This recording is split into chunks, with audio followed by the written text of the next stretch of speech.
15절 딱 세 구절입니다. 제가 읽고 15절 읽겠습니다. 또 산에 오르사 자기가 원하는 자들을 부르시니 나아온지라. 이에 12를 세우셨으니 이는 자기와 함께 있게 하시고 또 보내사 전도도 하며 귀신을 내쫓는 권능도 가지게 하려 하심이로라. 아멘. 예배 말씀 제목은 제자로 부르시는 예수님입니다.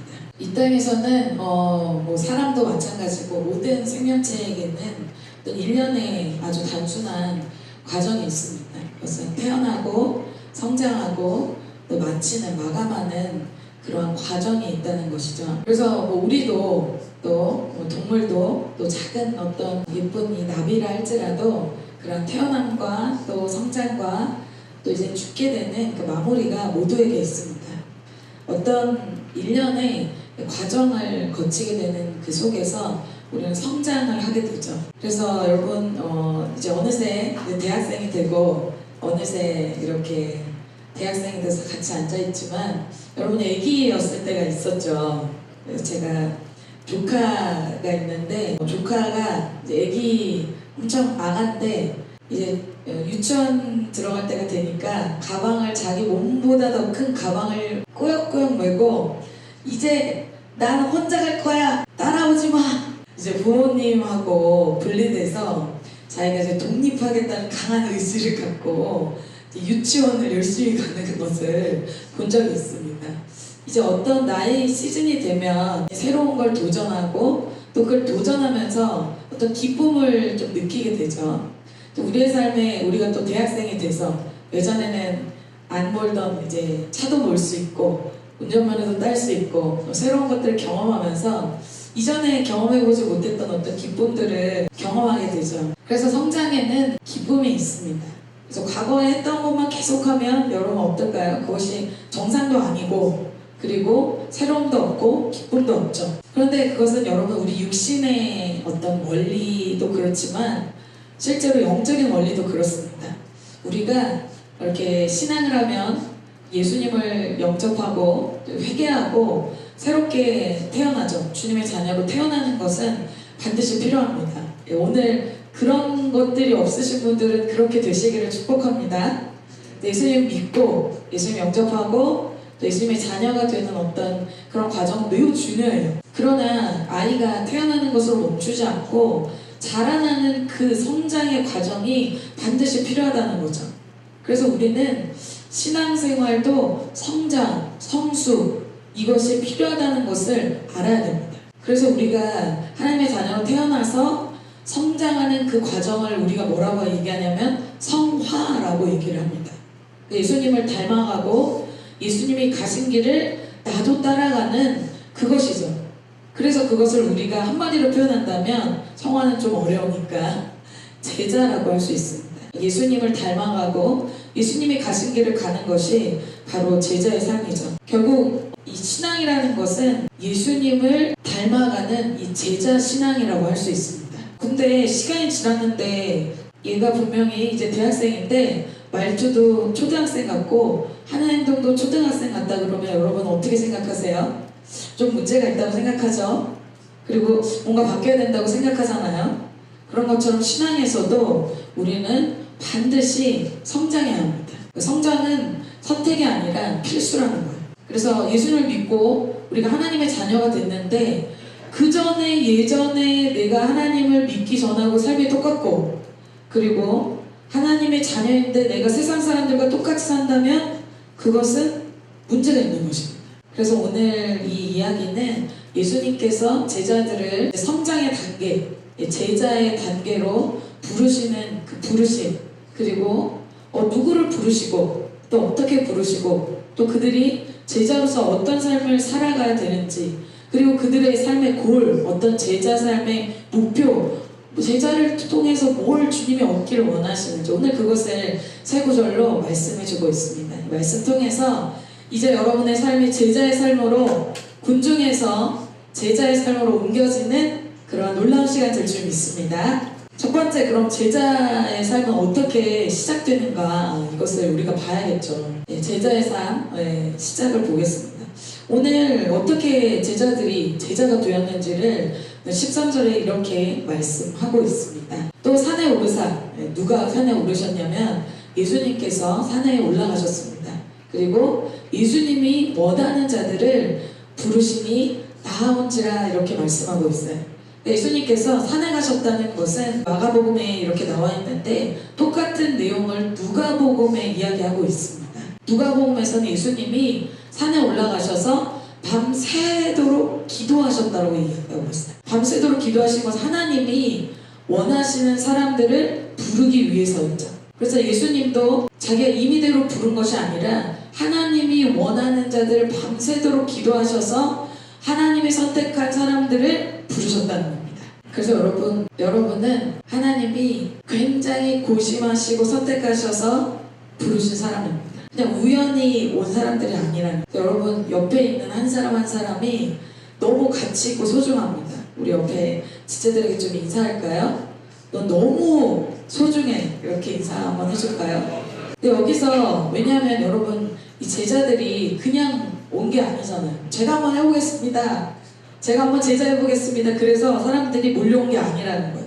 예수님이 온 인류 이런 놀라운 영혼 구원의 일들을 위해서 사람을 모집하시는데 그 놀라운 일에 12명을 오늘 부르십니다. 그런데 오늘 한마디로 그 부르심을 이야기하자면 하나님이 직접 부르셨다고 말씀하고 있는 것이죠. 예수님이 공식적으로 오늘 제자들을 부르셔서 세우십니다. 그래서 마가복음 3장에서는 그런데 여러분 이 예수님이 제자들을 부르시고 세우는 이 타이밍 예수님의 이런 인기가 어느 정도였는지를 마가복음 3장 8절에서는 이렇게 얘기하고 있어요. 유대와 예루살렘과 이두메와 요단강 건너편과 또 두로와 시돈 근처에서 많은 무리가 그가 하신 큰 일을 듣고 나오는지라고 얘기하고 있어요.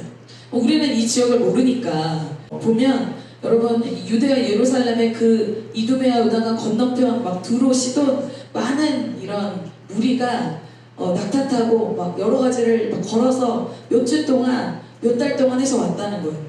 우리로 치면 용인에서 용인 이 지역의 이 근방이 200km 정도 됩니다. 그래서 용인을 중심으로 인천에서 대전에서 강릉에서 전주에서 막 몰려왔다는 거예요. 주님을 만나고 싶어서. 그러한 예수님의 인기가 엄청나게 크게 영향력이 있을 때 이들이 만약에 여러분 이런 인기가 있는 예수님에게 예수님이 공고를 하는 거예요. 자, 제자를 구합니다. 저와 함께할 12명 구합니다. 이제 채용 공고를 내는 거예요. 그럼 여러분 얼마나 많은 사람이 그걸 지원하겠어요. 그런데 오늘 주님이 부르신 사람들이 좀 독특한데 세리오, 마태, 이 레위, 이 그런 사람, 어부 그런 사람들을 주님이 오늘 부르십니다. 의외의 사람이죠. 저 오늘 부르신 오늘 본문 나중에는 이렇게 나오지만 부르신 사람 특별히 한번 구체적으로 보면 한 명 이 마태, 세리에 대해서 좀 오늘 잠깐 보고자 합니다. 여러분 세리 마태의 원래 이름은 레위라는 이름이었어요. 그래서 우리로 치면 우리 중에 성경 이름 갖고 있는 친구들이 좀 있어요. 저 야곱 또 누구 있지 우리? 예, 아무튼 너무 많죠. 이렇게 어떻게 보면 이름만 들어도 이 사람은 피할 수가 없다. 이 사람 크리스천으로 살아야 돼. 레위도 사실은 그렇게 자기가 선택한 건 아니지만 자기 이름이 레위로 부모님이 정해준 거죠. 어떤 삶을 살고 싶었냐면 그렇게 교회 안 그리고 하나님의 사람으로서 살고 싶지 않았던 거예요. 그러니까 레위는 어때요? 벗어나고 싶다. 뛰쳐나가고 싶다. 그래서 어떻게 해요? 뛰쳐나갔죠. 어디로 나갑니까? 세관으로 나갔다라고 이야기해요. 그 당시 여러분 세관은 이제 로마의 압제 아래 있었기 때문에 로마와 이런 자국민 이스라엘 백성들 사이에서 이런 세금을 탈취하는 착취하는 그런 엄청난 우리로 치면 일본 매국노 같은 그런 사람들이었기 때문에 우리가 느끼듯이 이스라엘 백성들이 느낄 때는 이 사람들은 정말 시대적이고 민족적인 왕따라고 볼 수 있는 거예요. 그런데 그런 곳에 누가 갔어요? 레위가 간 것이죠. 세상으로 여러분 나가면 어떻게 되냐면 처음에는 내가 이렇게까지 뭐 죄질려 그런 게 아니에요. 그런데 나중에 보면 내가 이렇게까지 망가졌구나. 나중에 걷잡을 수가 없습니다. 그래서 그가 세관에 오늘 앉아있을 때 예수님이 그를 찾아오시는데 그것이 마태복음 9장 9절에 이렇게 말씀하고 있습니다. 우리 한번 형제님들이 한번 다 같이 한번 읽어볼까요? 사실은 예수님이 찾아가시잖아요. 마태 세례가 내가 할 수 있겠다 말할 수 있는 사람도 아니었을 뿐만 아니고 의외의 장소, 세관이라는 장소에 가서 예수님이 그를 부르신다는 거예요. 모두가 놀랐겠죠. 내가? 나를? 이곳에? 너무 놀라운 일인 거예요. 그러니까 제자라고 부르심 내가 생각해도 남이 생각해도 나는 제자로 부르심 받을 사람이 아닌데 예수님이 그런 사람을 부르신다는 거예요. 내가 어떻게 살아야 될지 알지만 내 이름도 그렇지만 난 그렇게 살고 싶지 않아. 그렇게 하다 보니 어느새 내가 이런 망가진 인생이 되고 돌이킬 수 없는 그때에 예수님께서 그 사람을 찾아가신다는 거. 찾아가신다는 건 무슨 뜻이에요? 용서하시고 그를 부르신다는 거죠. 이 말씀을 묵상하면서 우리의 부르심이 바로 이런 부르심인 것 같다는 생각이 들었습니다. 시편 139편 9절부터 10절 이 말씀을 묵상하게 됐습니다. 내가 새벽 날개를 치며 바다 끝에 거주할지라도, 여러분 이게 무슨 뜻이에요? 지금으로 치면 내가 새벽 날개를 치며 바다 끝에 거주한다. 새벽 비행기 끊고 나 도망간다. 그래서 새벽 비행기 끊고 바다 끝에 가서 내가 숨어 있는다. 내가 그렇게 거주할지라도 10절에 어떻게 해? 거기서도 주의 손이 나를 인도하시며 주의 손이 나를 붙드시리이다. 이렇게 말씀하고 있어요. 내가 저기까지 도망가도 내가 죄를 짓고 멀리 도망쳐 있어도 주님이 어떻게 합니까? 주의 오른손이 나를 붙드신다라고 말씀하고, 세리 마태가 그렇게 멀리 있는 그곳에 예수님이 찾아가십니다. 여러분도 우연히 이곳에 온 것 같지만 그렇지 않다는 거예요. 여러분 이런 말 너무 많이 들어봤겠지만 저는 원래 저희 집이 여러분 아실지 모르겠지만 서울 영등포 지하철로 치면 분당이 이쪽 끝이면 지하철 여기 끝에서 여기 끝이 저희 집이었습니다. 저희 이 공동체는 여기고 지하철 끝에서 끝이 저희 집이었어요. 도저히 올 수 있는 그런 사람이 아니었어요. 그리고 저는 서울에서만 살았어요. 용인, 분당 전혀 몰랐어요. 그런데 저를 이제 인도하시는 전도하는 사람을 통해서 오게 된 거예요. 계획한 적도 원한 적도 없어요. 하나님이 선택하셔서 오게 하신 거죠. 제자 중에 나다나엘이라는 사람이 있습니다. 여러분 나다나엘이 학자들에 의하면 그 12제자 중에 바돌로메였을 것이다 라고 얘기를 해요. 그런데 그 사람이 오늘 내용에 나오지 않지만 요한복음에 보면 이렇게 그가 나타나죠. 요한복음 1장 48절에 이렇게 얘기하고 있어요. 나다나엘이 이르되 어떻게 나를 아시나이까 이렇게 얘기하고 있잖아요. 빌립이 나다나엘을 전도했어요. 그러니까 나다나엘은 그냥 온 거예요. 오늘 예배 여러분 온 것처럼 그냥 친구 따라서 왔어요. 그런데 예수님이 나다나엘을 너가 참 이스라엘에 간사한 것이 없는 자가 너구나 이렇게 얘기를 하셨어요. 그러니까 나다나엘이 깜짝 놀라서 저를 아십니까? 이렇게 얘기를 했어요. 그러니까 예수님이 이르시되 빌립이 너 전도하기 전에 너 부르기 전에 네가 무화과 나무 아래에 있을 때 내가 너를 이미 봤어. 그게 무슨 얘기예요? 그냥 지나가다 너 이미 그때 나 봤어 그 얘기가 아니죠. 자, 무화과 나무 아래에 있었다는 것은 유대인들은 무화과 나무 아래에서 기도하고 묵상하는 걸 많이 했어요. 그러니까 나다나엘이 뭔가 우리는 모르지만 나다나엘이 하나님께 뭔가 무화과 나무 아래에서 하나님과 자기만 아는 뭔가를 얘기한 것 같아요. 기도한 것 같아요. 그런데 그 타이밍을 얘기한 거죠. 네가 무화과 나무 아래에 있을 때 그때 내가 네 모습 알고 있었어. 나다나엘이 그걸 듣고 깜짝 놀라서 바로 예수님을 인정합니다. 하나님의 아들이군요. 자, 여러분 우연히 나다나엘은 빌립 따라서 왔잖아요.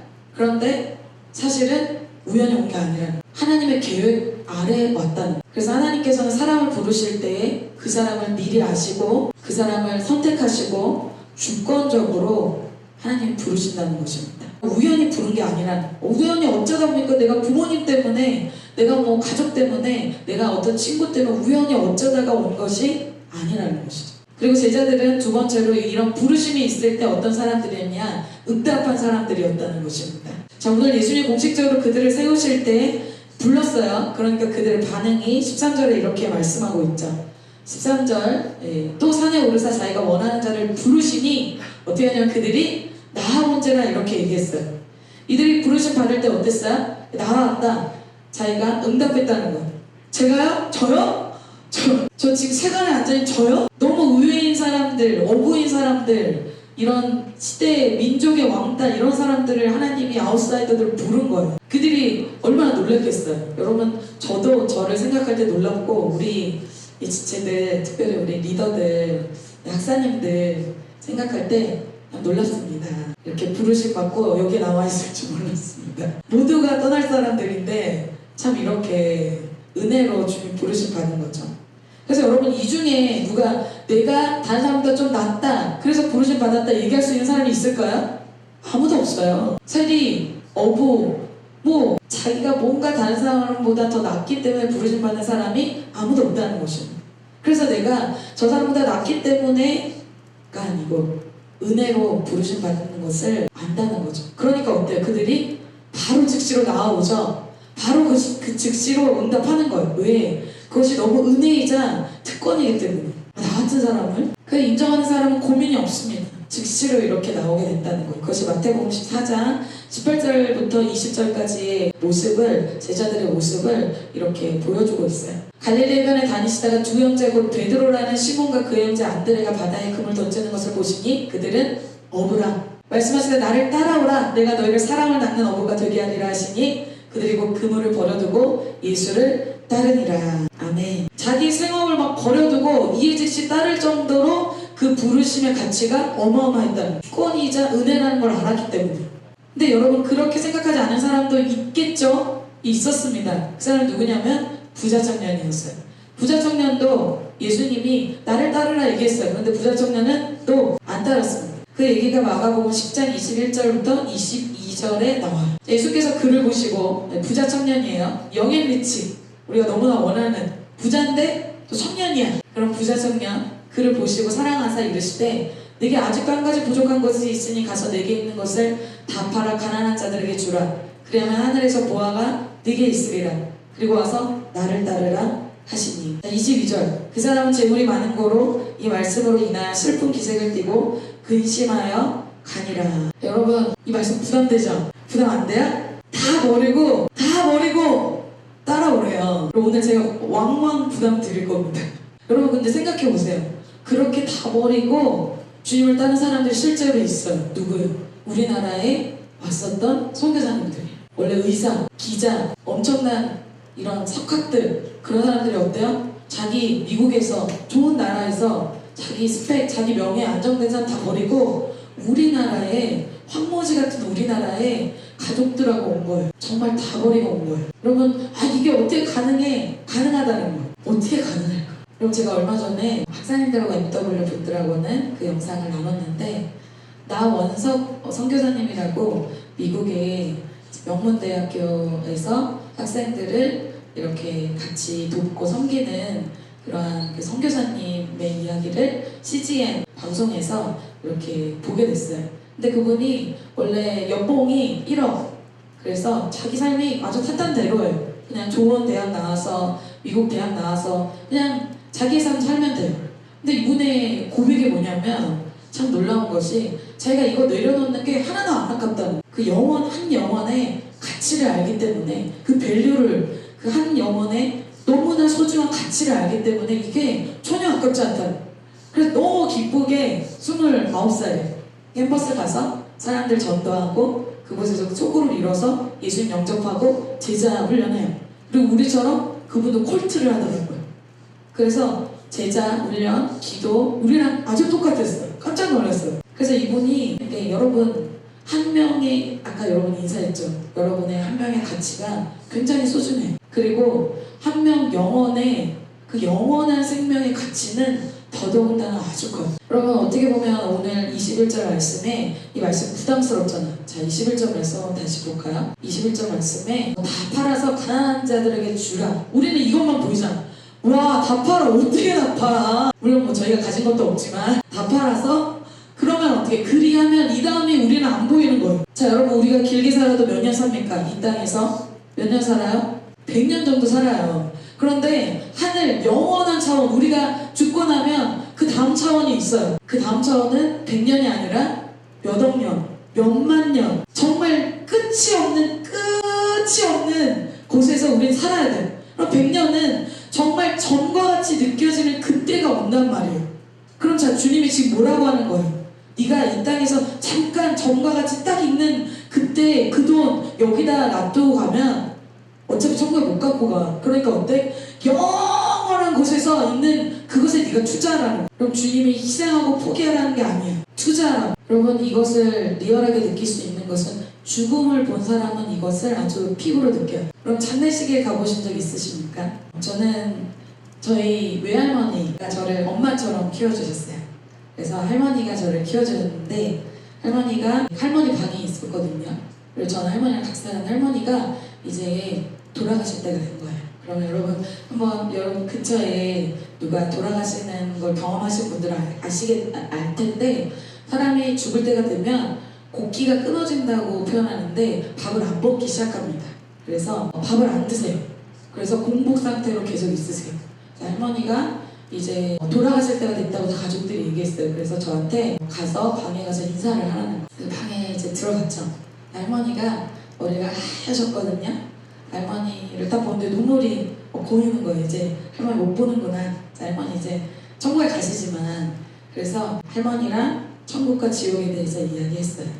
할머니가 제가 천국과 지옥에 대해서 얘기를 많이 했기 때문에 할머니는 제가 방에 들어왔을 때 그 얘기 할 거라고 예상하고 있었어요. 그래서 할머니가 막내구나. 그래서 저 막내거든요, 여러분. 막내구나. 그래서 잘 안 보이시기도 해서 네, 할머니 막내예요. 그리고 손을 딱 잡았는데 할머니에게 할머니 제가 무슨 얘기할 거 알죠? 그랬더니 할머니가 알지. 그러시면서 이제 예수님 얘기하려고 그러지? 그러시는 거예요. 그래서 맞아요, 할머니. 할머니한테 할머니 곧 숨이 멎으면 천국 갈 거예요. 예전에 할머니가 예수님 영접하셨거든요. 그래서 할머니 이제 영원한 천국에서 나 나중에 가면 같이 만나요. 그런데 눈물은 나죠. 너무 눈물 많이 났어요. 그런데 할머니의 돌아가시는 그 일련의 과정을 보면서 제가 뭘 깨달았냐면은 할머니 돌아가셨어요. 그리고 sep천하시고 천국 가셨습니다. 장례식 끝나고 방을 다 정리했어요. 이불도 정리하고 다 정리하는데 정말 제가 그걸 보면서 무슨 생각했냐면 이 땅의 것을 단 한 가지도 가져갈 수가 없구나. 저희 할머니가 요구르트를 굉장히 좋아하셨거든요. 귀여우셨어요, 할머니가. 호호 할머니 너무 귀여우셨어요. 요구르트를 좋아하셨는데 요구르트 하나도 가져갈 수 없고 옷 하나 가져갈 수 없고 아무것도 가져갈 수 없고 두고 가는 거예요. 그래서 지혜로운 삶이 뭘까요? 원하는 곳에서 그것을 누릴 수 있도록 도와주는 거겠죠. 예수님이 어때요? 너 저처럼 이렇게 짧은 그곳에 투자하지 말고 어때요? 영원한 곳에서 누리라는 거예요. 빼앗는 게 아니에요. 그래서 여러분 그런 삶이 있다면 이 땅의 것을 잠깐 포기할 수 있습니다. 아무것도 아니에요. 여러분 비행기 탈 때 아무리 못 가요도 못 들고 타는 게 있죠. 다 빼앗겨요. 검색대에서. 그런 것처럼 천국에 갈 때 영원한 생명에 갈 때 검색대에 다 세상의 걸 필터링돼요. 아무것도 못 갖고 가요. 갖고 갈 걸 가야 돼. 어떤 거? 상급. 하나님께 하는 거. 그것만 나와. 그래서 우리는 그런데 오늘 부자 청년 무엇을 따라 삽니까? 돈을 따라 살아요. 뭐 살 수 있습니다. 남는 게 없죠. 자, 명예를 따라서, 쾌락을 따라서, 스펙을 따라서 고군분투하고 살잖아요. 친구 따라서, 사람 따라서. 그럼 어떤 거 따라서 합니까? 해야 돼요. 좋습니다. 그러나 그게 목표가 되면 안 돼요. 그건 그냥 도구예요. 목표가 되면 안 되면. 그런데 부자 청년은 부가 자기 인생의 목표가 된 거예요.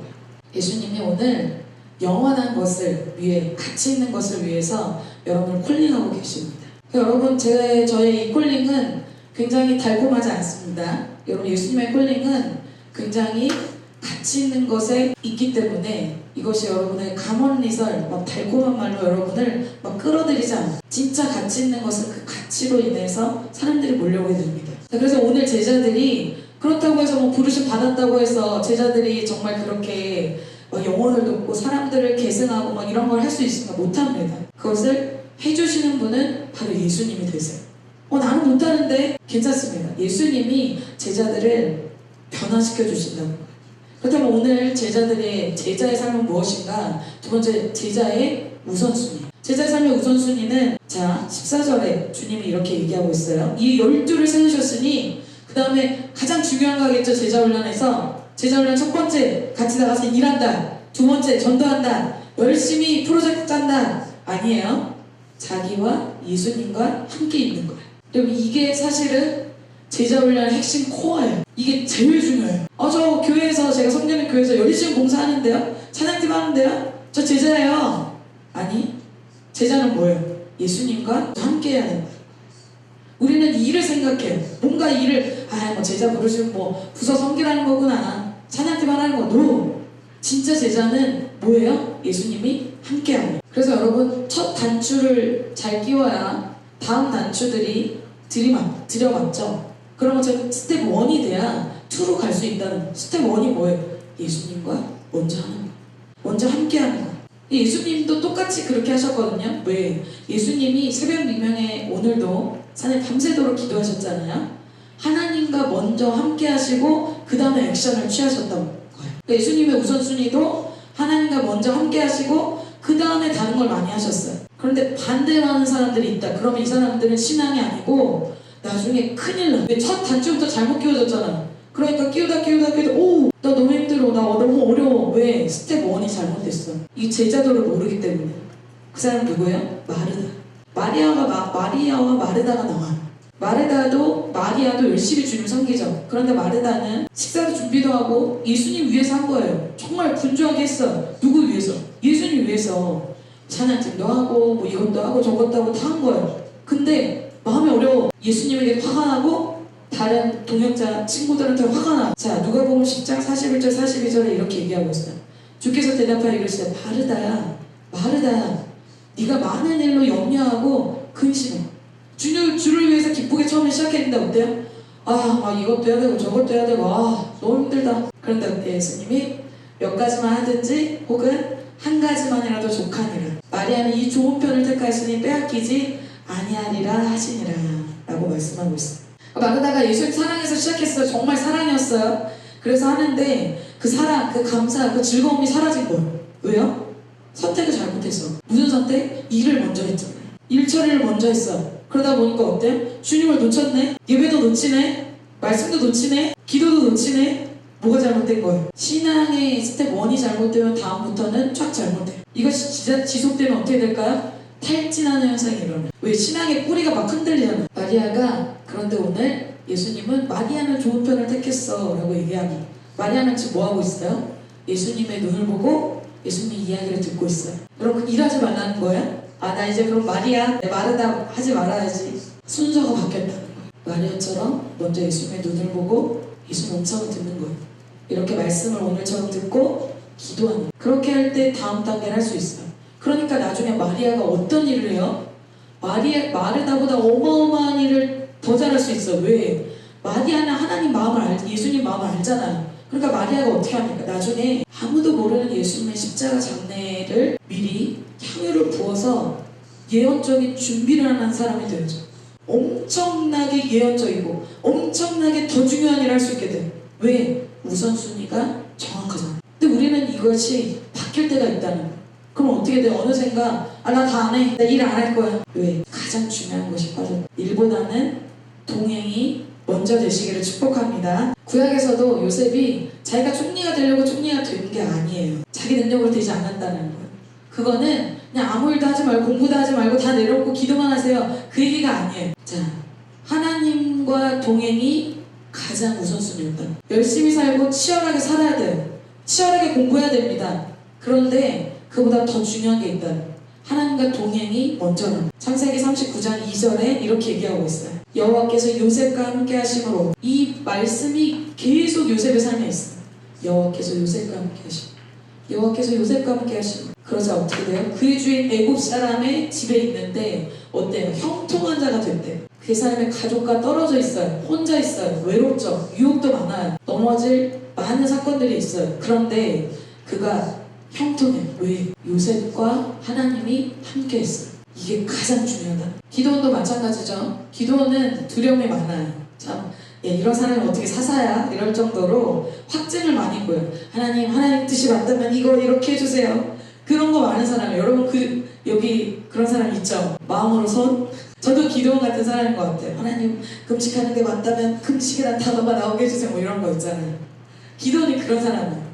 그런데 기도원이, 그렇게 급약한 기도원이 어떻게 이러한 미디안을 쓰러뜨린 사람이 됩니까? 하나님이 그와 함께 하시기 때문에 그가 큰 용사가 될 수 있다는 거예요. 내가 캠퍼스를 바꾸고 내가 열방을 받고 내가 제자를 세우고 못합니다. 그래서 제자들이 예수님과 함께 있을 때 이러한 예수님과 함께하는 시간을 가지면서 제자들 어떻게 돼요? 예수님을 너무 사랑하게 됩니다. 너무너무 사랑하게 돼요. 예수님이 제자들에게 첫 번째 가장 원하시는 게 이거예요. 이것이 하나님이 우리에게 주신 첫 계명이죠. 하나님을 사랑하는 거예요. 그게 신앙이에요. 여러분 이게 없으면 우리 잠깐 멈춰야 돼. 잠깐 일하지 말아야 돼. 먼저 하나님을 사랑하는 걸 다시 시작해야 돼. 왜? 주님이 이를 위해서 우리를 부른 게 아니에요. 사랑하기 위해서 부른 거예요. 여러분 사실 제자들이 그렇게 예수님께 도움이 별로 못 됩니다. 근데 예수님 왜 부르세요? 사랑하는 거예요. 알아가려고. 그래서 베드로에게 물어보시잖아요. 내가 나를 사랑하느냐? 너 왜 이렇게 제대로 못해가지고 이렇게 펑크나고 너 이렇게 십자가 저한테 안 지고 너 정말 이렇게 능력이 없어. 너 왜 이렇게 못해? 예수님 그걸 원하지 않아. 예수님은 능력을 한 번도 제자들에게 원하신 적이 없어요. 예수님 물어보는 거는 네가 나를 사랑하느냐?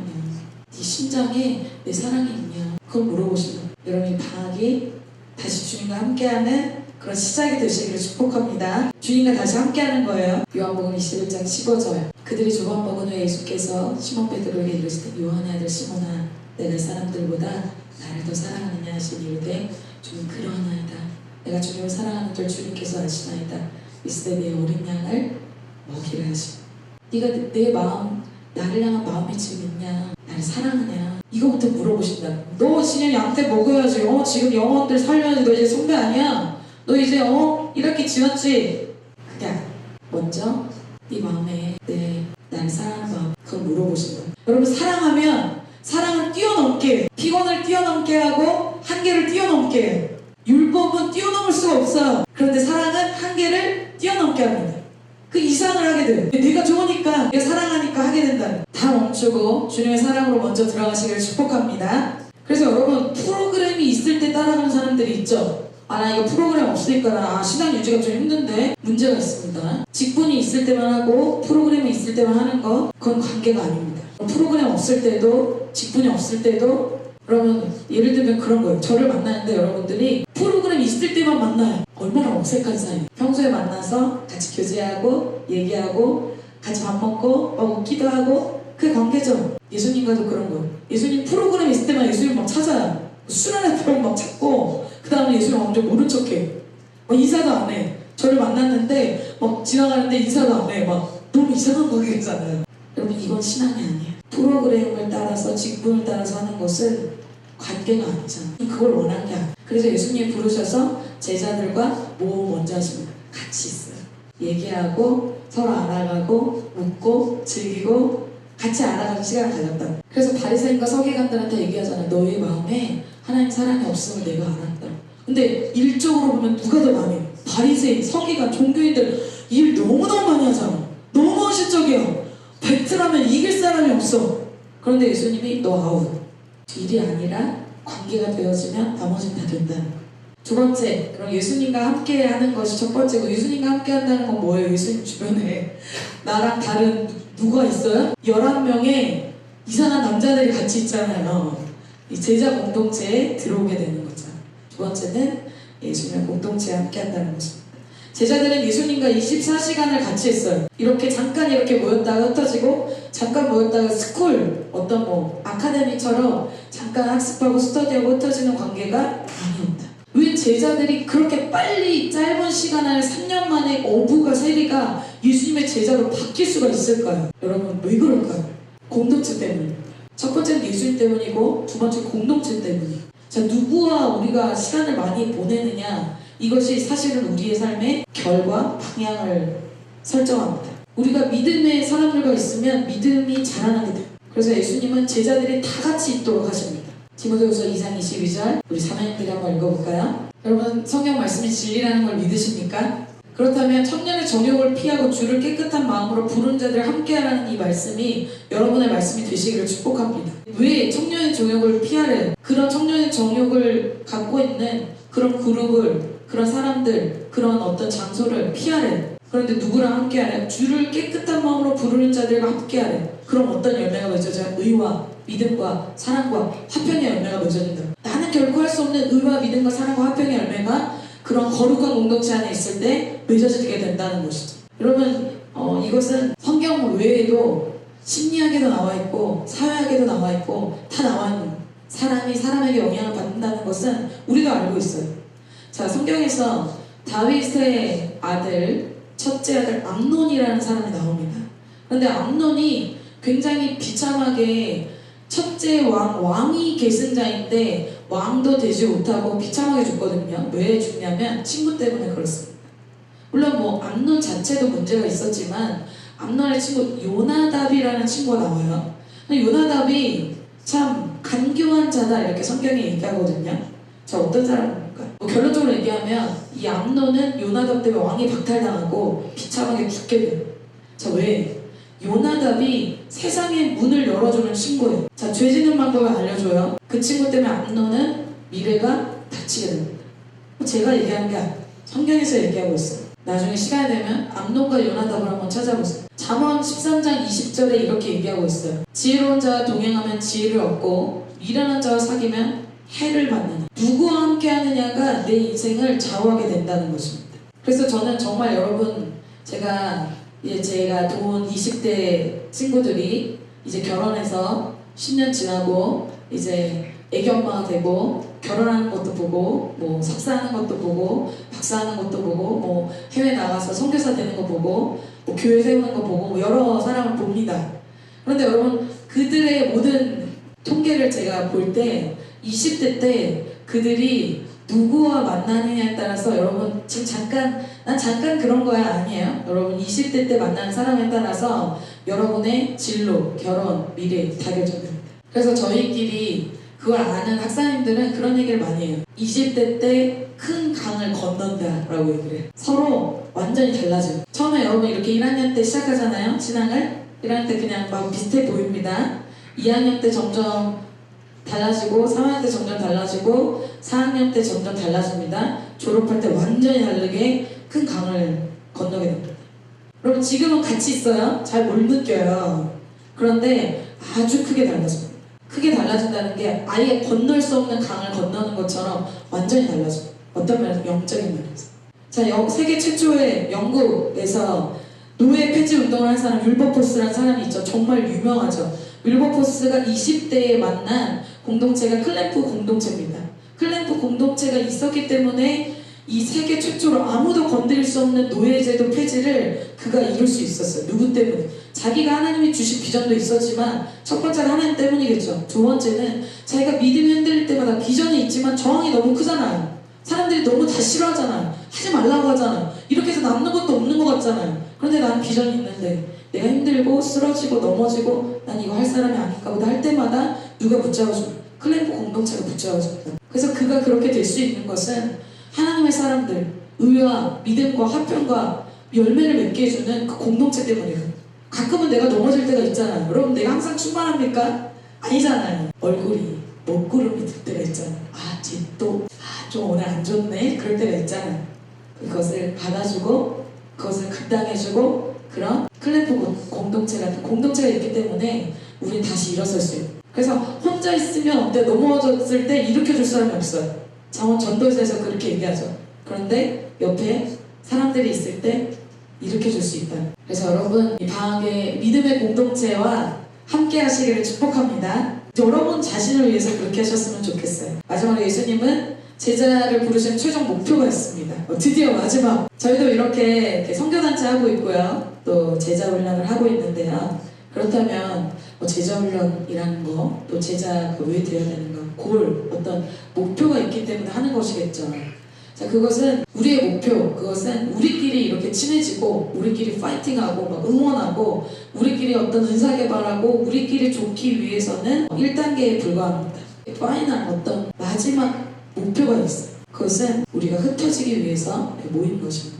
자, 세상에 어둡고 부패한 곳에 가서 우리가 빛과 소금이 되는 것이 우리의 목표예요. 그래서 우리가 가끔 이렇게 모여있지만 또 새학기가 되면 캠퍼스로 흩어지고 또 우리 열방으로 흩어지고 각자 있는 영역으로 이제 흩어지게 되겠죠. 그래서 지금은 잠깐 이렇게 학생 시절에 많은 시간 같이 있을 수 있다는 게 너무 참 행복하죠. 자, 제자들도 예수님과 3년 반 동안 제자 공동체 함께 있는 시간, 그것 때문에 평생 그것으로 사역을 하는 겁니다. 제자들이 그때 배운 거, 그때 본 거, 그때 예수님이 어떻게 기도하는 거, 그때 본 걸로 제자들이 사도행전에 가면 똑같이 합니다. 14절에 이렇게 얘기하고 있어요. 이에 12를 세우셨으니 이는 자기와 함께 있게 하시고 또 보내셨다. 자, 첫 번째, 이들이 보내시는데, 보내셔서 뭐합니까? 전도하셨다. 전도는 뭡니까? 증인의 삶을 산다는 것입니다. 자, 여러분, 전도는 그냥 어떤 전도지를 주는 것이 전도가 아니고, 성경에서 보면 증인이 되라고 해요. 증인이 뭘까요? 여러분, 어떤 사고가 났는데, 얼마 전에 저희 레미안 뒤쪽에 전복 사고가 났어요. 7대가 다 싸그리 망가졌대요. 한 이틀 전에. 저도 못 봤어요. 그런데 어떤 분이 신명환, 제가 아는 섬기는 교회에 신명환 전도사님이 라는 분이 계신데, 그분이 자기 아는 지인이 얘기를 듣는데 막 색색이에요. 그래서 어떻게 됐대요? 중앙대를 막 다 넘어서가지고 전복이 났댔대요. 그래서 7, 8대가 다 난리가 났대요. 막 그곳에 보고 있는 것 같은, 큰일 났대요. 그래서 진짜로 있었던 일이에요. 진짜 있었던, 레미안 그 뒤쪽에 거기 있잖아요. 거기 경희대 가는 거기요. 거기요. 너무 리얼한 거예요. 거기서 보고 있던 증인이 있었어. 장모님이 계셔가지고 얘기를 해줬어요. 여러분, 증인은 뭐예요? 진짜 보고 진짜 그걸 겪은 사람이 증인이에요. 제자들은 예수님을 진짜 만났고 진짜 경험했죠. 그래서 예수님을 진짜 경험한 사람, 이 사람이 제자가 될 수 있어요. 나 제자 아닌데? 나 예수 만난 적 없는데? 네, 맞습니다. 예수를 만나야만 증인과 제자가 될 수가 있어요. 성경 교리나 어떤 걸 전하는 게 아니에요. 여러분, 여러분들 오늘 식사 끝나고 이제 곧 식사할 텐데 갑자기 기뻐지죠? 밥 먹는다? 힘이 났죠? 자, 여러분 식사할 때 한번 우리 지체들의 간증을 한번 들어보세요. 내가 예수님 만난 거, 변화된 거. 저는 항상 그런 얘기를 해요. 이제 캠퍼스 전도 나가잖아요. 그러면은 저는 그걸 증거예요. 제가 22살 때까지 매일 죽고 싶었어요. 근데 그때 저는 회사를 다녔습니다. 그래서 돈도 있고 크레딧 카드도 있고 내가 원하는 거 다 살 수 있어요. 여행 갈 수 있어요. 영화 볼 수 있어요. 원하는 거 다 할 수 있어요. 그런데 아침에 일어날 때마다 이 간증 너무 많이, 창문을 보면서 해가 뜨는 걸 볼 때 항상 생각한 게 있었어. 죽고 싶다. 모든 걸 다 갖고 있는데 맨날 놀 수 있고 술 마실 수 있고 쾌락 즐길 수 있어요. 근데 매일 생각하는 게 즐겁지가 않아요. 근데 예수님 만나고 180도 바뀌었어요. 얼굴이 바뀌었어요. 예전에 웃을 때 잘 안 웃어서 여기에 웃으면 경련이 막 일어났었어요. 제가 회사에서 무서운 사람으로 굉장히 좀 유명했습니다. 그래서 좀 날카로운 사람. 근데 제가 예수님을 딱 만나고 나서 사람들이 남자친구 생겨봤나 봐요. 다 그렇게 물어봤어요. 180도로 인생이 예수님으로 인해서 바뀌었습니다. 그래서 전도할 때 꼭 그 얘기를 해요. 당신도 그 예수님 만났으면 좋겠습니다. 당신도 그 축복 받았으면 좋겠습니다. 그래서 저는 인생의 비전을 23살 때 받았습니다. 예수님을 만나자마자 제가 제 인생에 왜 살아야 되는지, 왜 숨쉬어야 되는지, 내가 이 살아있는 숨쉬는 동안 내가 뭘 해야 되는지 그걸 받았어요. 여러분도 그런 예수님 만나게 되시길 축복합니다. 예수님 만나면 너무 좋아.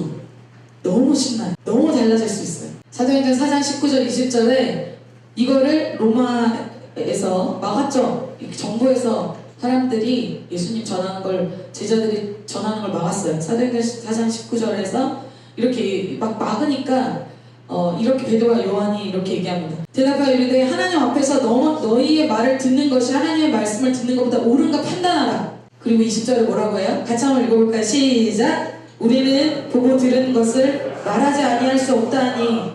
제자들이 얘기해요. 나는 예수님을 보고 만났고 경험했어. 난 이것을 말하지 않을 수가 없어. 내 인생이 엉거였는데 이렇게 바뀐 거, 내가 이렇게 천국 소망을 갖고 살아간 거, 난 이런 사람이 아닌데 이렇게 바뀐 거 말하지 않을 수가 없다. 그렇게 좋으신 주님 여러분 만나게 되시길 축복합니다. 전도하는 건 부끄러운 게 아니에요. 어려운 게 아니에요. 내가 만난 예수님 있으면 너무 막 신이 나서 얘기할 수 있게 되는 거예요. 그런데 그게 없다. 그럼 여러분 뭐부터 해야 돼요? 헌신하지 마세요. 먼저 어떻게 해요? 예수님 만나세요. 예수님 함께 하세요. 그런 다음에 헌신하는 거예요. 예수님이 너무 좋아서 헌신하는 거예요. 자, 마지막으로 우리에게 예수님이 가장 핵심적으로 해주는 게 뭡니까? 바로 우리의 죄를, 우리의 끊을 수 없는, 남에게 말할 수 없는 수치스러운 그 수만 가지 죄악들을 십자가에서 깨끗하게 다 지워주시는 거예요. 그게 예수님이 우리에게 해주시는 일이에요. 여러분, 이것은 교회만 해줄 수가 있어요. 다른 데서 해줄 수 없는 거예요. 그래서 예수님이 계신 교회는 죄를 다룹니다. 좀 불편하죠. 여러분, 죄 얘기 나오면 갑자기 분위기가 제가 훈훈하다 좀 안 좋아지는데, 점심 식사 얘기할 땐 좀 좋았는데 방금 죄를 다루면 사람 불편해. 왜 그래요? 여러분 생각해보세요. 왜 죄를 다루면 사람들이 불편하지? 요한일서 3장 8절에 이렇게 얘기합니다. 죄를 짓는 자는 마귀에게 속하나니 좀 세네요. 그죠? 마귀는 처음부터 범죄함이라 하나님의 아들이 나타나신 것은 마귀의 일을 멸하려 하심이라. 여러분, 우리가 죄를 짓게 될 때 영적으로는 마귀에게 속하게 돼요. 자, 여러분, 제가 지금 악한 영에 대해서 얘기하고 있는데 사람들은 영적인 존재를 사실 믿거든요. 여러분 믿으십니까? 그래서 여러분 가인 울린 거나 뭐 귀신 얘기나 아니면 세상에서 어떤 막 그런 무슨 뭐 귀신 다루는 어떤 프로그램들은 되게 믿으면서 봐요. 그런데 성경에서 교회에서 귀신 얘기, 악한 영 얘기하면 좀 뭔 얘기야? 믿지를 않아요. 그럼 성경에서는 예수님이 마귀를 멸하려 왔다고 얘기하고 있어요. 악한 영과 배틀을 하기 위해서, 그를 멸하기 위해서, 없애버리기 위해서 왔다고 얘기하고 있어요. 그건 뭔가요? 마귀가 눈에 보이나요? 보이지 않죠? 영적인 싸움을 싸우는 것이 사실 예수님이 하신 일이고, 그리고 그것을 이기셨고, 그리고 우리도 영적인 싸움을 싸우는 영적인 군대로서 부르심을 받았다는 거예요. 그래서 여러분 예수님 전할 때 여러분 한번 해보실래요? 꼬마예요. 초등학생이에요. 그런 애한테도 복음 전하기가 쉽지가 않죠. 해보신 적 있으세요? 꼬마에도 굉장히 강력한 애들이 있어요. 꼬마에도 영이 있거든요. 나이랑 상관이 없어요. 이것이 바로 영적인 세계가 있다는 거예요. 그래서 악한 영은 실제로 존재합니다. 그리고 그 영은 죄를 짓게 해요. 그리고 우리가 죄를 지었을 때 마귀에게 속하게 되죠. 그래서 전도를 할 때 그 죄인, 저도 죄가 있고 여러분 죄가 있잖아요. 그 죄인 안에 있는 뭐와 싸우는 거예요? 그 마귀와 싸우는 거란 말이에요. 그러니까 어때? 우리가 그 마귀를 칼로 막 어떻게 뭐 찌를 수가 있어요? 어떻게 공격할 수가 있어요? 때릴 수 있어요? 눈에 안 보이잖아요. 그러니까 어떤 능력이 필요해요? 영적인 파워가 필요하다는 거예요. 영적인 권능이 필요하다는 거예요. 그래서 주님이 그 권능을 부어주시겠다. 자, 마지막으로 권능 있는 증인으로 주님이 삼기를 원하십니다. 자, 어둠의 영과 싸우는 능력을 주신다. 15절 말씀입니다. 같이 한번 읽어보겠습니다. 시작. 귀신을 내쫓는 권능도, 아까 얘기했죠. 칼이나 창으로 싸우는 게 아니에요. 세상의 혈과요. 내가 스펙 좋으니까 좀 영향이 있겠지. 여러분 그거 얼마 못 가요. 그렇다면 그 권능은 어떻게 받게 될까요? 권능 주기를 원하시잖아요. 주님이 가지게 하려 하심이라 주기를 원하시는 거죠. 예수님도 갖기를 원하시는 거죠. 그런데 권능은 어떻게 받게 될까요? 처음에 제자들도 이런 권능이 없었어요. 그러니까 악한 영에 결박당한 사람 풀어주질 못했어요. 마가복음 9장 28절 29절에 이렇게 얘기하고 있어요. 여러분 귀신 들린 사람 본 적 있습니까? 저는 본 적 있어요. 집에 들어가시면 제자들이 조용히 묻자오되 우리는 어찌하였느니 그 귀신을 쫓아내지 못하였나니까. 어떤 사람이 데리고 와서 내 아들 귀신 들렸는데 좀 귀신을 내쫓아주세요. 그런데 제자들이 못했어요. 좀 창피하잖아. 그러니까 제자들이 예수님께 물어보는 거예요. 예수님하고 제자들끼리만 있을 때 예수님 하는데 왜 저희는 못할까요? 이렇게 물어봤어요. 그럼 예수님이 그럼 지금으로 치면 어떨까요? 네가 무슨 귀신을 내쫓아. 쫓지 마. 그건 내가 하는 거야. 그렇게 얘기하시지 않았다는 거예요. 29절 너희도 쫓아내기를 원하는데 기도 외에 다른 것으로는 이런 종류가 나갈 수가 없다. 어떻게? 기도를 통해서. 그래서 제자들이 오순절에서 기도하면서 능력을 받고 그 다음부터는 제자들이 가는 곳마다 이런 악한 영과 싸워서 이기는 역사가 일어났다는 것입니다. 그래서 여러분 캠퍼스에 나가서 왜 복음 전하지 못해요? 눌리잖아요. 딱 말하려고 할 때 어때요? 아직 준비가 안 된 것 같아. 또 말하려고 좀 준비가 안 된 것 같아. 어때요? 눌리잖아요. 왜 눌려요? 말솜씨가 없어서? 아니에요. 영적으로 약하기 때문이죠. 그래서 여러분 이 권능을 받기 위해 기도하시기를 바랍니다. 그 권능은 기도할 때 주어진다고 하셨잖아요. 자, 오늘 결론입니다. 예수님이 오늘 제자들 부르십니다. 제자 중에 4명은 어부예요. 다른 사람들 열심당원도 있고 여러 사람들이 모이죠. 그런데 어느 누구 하나 참 지혜롭고 좋은 사람이 없었어요. 물론 아예 없진 않았지만 대부분은 그랬습니다. 왜요? 하나님이 자랑하지 못하게 하려.